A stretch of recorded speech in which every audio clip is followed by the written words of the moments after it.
6-7 जगह पर कुछ दूसरे समाज के लोगों ने राष्ट्रध्वज को छेड़छाड़ी करने की कोशिश की। उन पर जब राष्ट्रद्रोह लग सकता है तो इन पर राष्ट्रद्रोह क्यों नहीं लग सकता? अशोक चक्र के अपमान पर खूब बरसे नितिन। एनएमसी के अधिकारियों पर देशद्रोह केस चलाने की मांग। नमस्कार, मैं हूं अनुष्का राय और आप देख रहे हैं इंडिया फैक्ट न्यूज। नागपुर नगर निगम की ओर से आज स्वच्छता दौड़ का आयोजन किया गया। इस बार स्वच्छता दौड़ के प्रचार प्रसार के लिए लगाए गए होर्डिंग्स पर राष्ट्रीय प्रतीक अशोक चक्र पर बड़ी झाड़ छापी गई है। इस मामले में उक्त पुलिस स्टेशन के वरिष्ठ पुलिस निरीक्षक को सूचित कर दिया गया और उक्त पुलिस स्टेशन में शिकायत दर्ज की गई। यह मानहानि निवारण की धारा 2 के तहत नगर निगम के दोषी अधिकारियों के खिलाफ मामला दर्ज किया गया। इस पर खास चर्चा की नितिन राउत ने नवेद आजमी से। नमस्कार, आदाब। आप देख रहे हैं इंडिया फैक्ट न्यूज। कल एनएमसी के द्वारा एक मैराथन का प्रोग्राम रखा गया था। स्वच्छ भारत का भी कुछ प्रोग्राम था उनका, जिसमें राष्ट्रीय ध्वज के अशोक चक्र की अपमान किया गया। यह अपमान होने के बाद नागपुर, उत्तर नागपुर के विधायक माननीय नितिन राउत जी के द्वारा कंप्लेंट दर्ज की गई है। क्या है पूरा मामला, आइए उन्हीं से जानते हैं। सर, चैनल में आपका बहुत बहुत स्वागत है। एनएमसी के द्वारा आए दिन कुछ ना कुछ ऐसे वारदात देखने को मिलती है, कल भी कुछ ऐसे ही देखने को मिला है, तो क्या लगता है, क्या है पूरी प्रतिक्रिया? अस्सलाम वालेकुम। ऐसा है कि कल मैं शाम को किसी काम से जब कलेक्टर ऑफिस के सामने से गुजर रहा था, मेरी गाड़ी आकाशवाणी चौक के सिग्नल पर रुकी। वो 10-12 युवक दौड़ते हुए मेरे गाड़ी के पास आए और उन्होंने कहा कि साहब, यहाँ पे आकाशवाणी चौक पे मैराथन का महानगर पालिका का होर्डिंग लगा है, उसमें एक बदतमीजी की गई है, जो निंदनीय घटना हुई है। तो मुझे जरा लगा क्या है, देखना चाहिए, तो मैं गया, वहां देखा तो उस होर्डिंग में नीचे के साइड में अशोक चक्र निकाला हुआ था और उस पर झाड़ू बताया था, दिखाया गया था। तो मैं शॉक हो गया कि महानगर पालिका एक सरकारी संस्था है और ये ऐसा क्यों कैसे कर सकती भाई?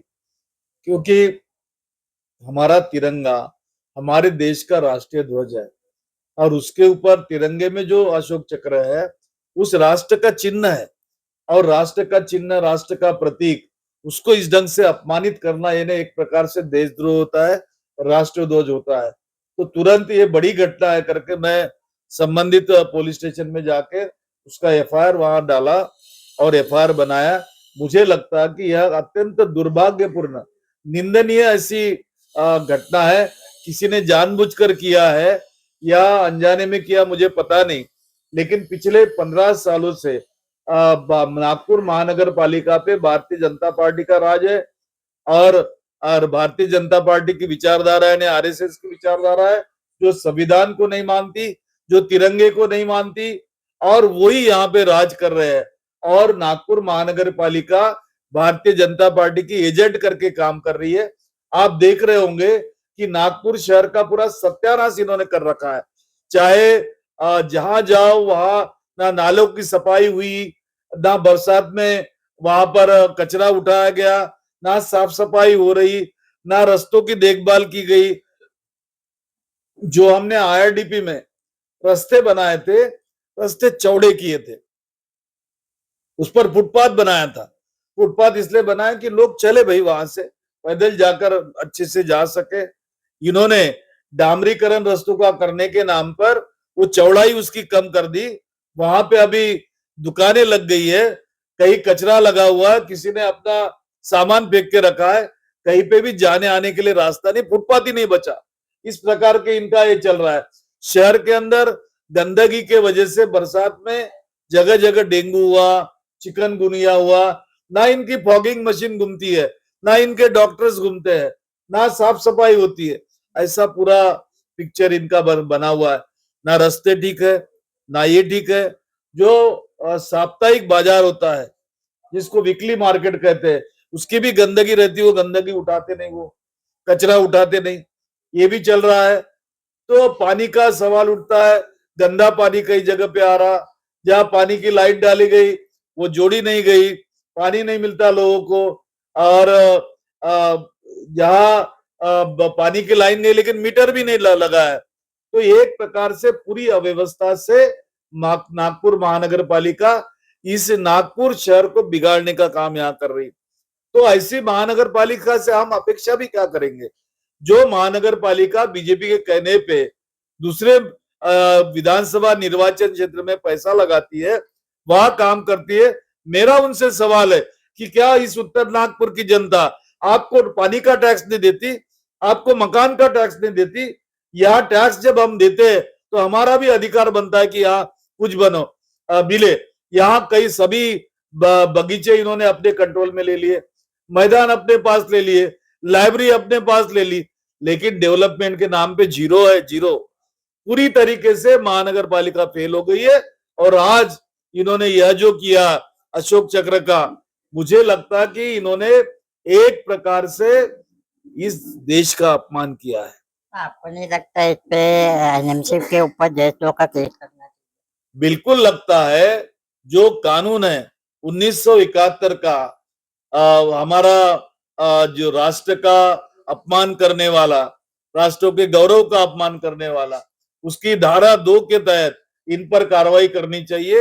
राष्ट्र ध्वज का द्रोह का गुनाह लगाना चाहिए। एक वारदात पिछले मध्य प्रदेश में पिछले वक्त हुई, 6-7 जगह पर कुछ दूसरे समाज के लोगों ने राष्ट्र ध्वज को छेड़छाड़ी करने की कोशिश की। उन पर जब राष्ट्रद्रोह लग सकता है तो इन पर राष्ट्रद्रोह क्यों नहीं लग सकता? तो ऐसा तो नहीं है कि ये पार्टी विशेष को देख के ये काम कर रही है, जबकि यही सर्टिफिकेट दे रहे कि ये राष्ट्रवादी है या ये देशद्रोही है? मैं वही तो बता रहा हूं कि जो लोग भारतीय जनता पार्टी के एजेंट करके काम कर रहे हैं उनसे मैं अपेक्षा क्या करूं, क्योंकि उनकी विचारधारा तो आरएसएस से बनी है। और दूसरी बात, इनका काम दंगे फैलाना है। ये कभी भारत को, इस देश को जोड़कर रखना नहीं चाहते हैं। ना तिरंगे को मानते, ना संविधान को मानते हैं। जाति जाति में झगड़े लगाते, धर्म धर्म में झगड़े लगाते हैं। अभी आप देखिए ना, उन्होंने उनके एक एमएलए ने यहाँ बोला कि हमारे खिलाफ अगर आवाज उठाई तो हम उनको मार डालेंगे। ये राहुल गांधी जी के लिए भी जबान काटने की बात हाँ, है। राहुल जी हमारे नेता है, उनकी जबान काटने की बात की, प्राइज अनाउंस करते हैं, मस्जिद गिराने की बात करते हैं। क्या मस्जिद को मानने वाले लोग इस देश के नागरिक नहीं है? वो धर्म से अगर मुसलमान हो गए और आप धर्म से हिंदू हो गए तो क्या हिंदू और मुसलमान मिलकर नहीं रहना चाहिए?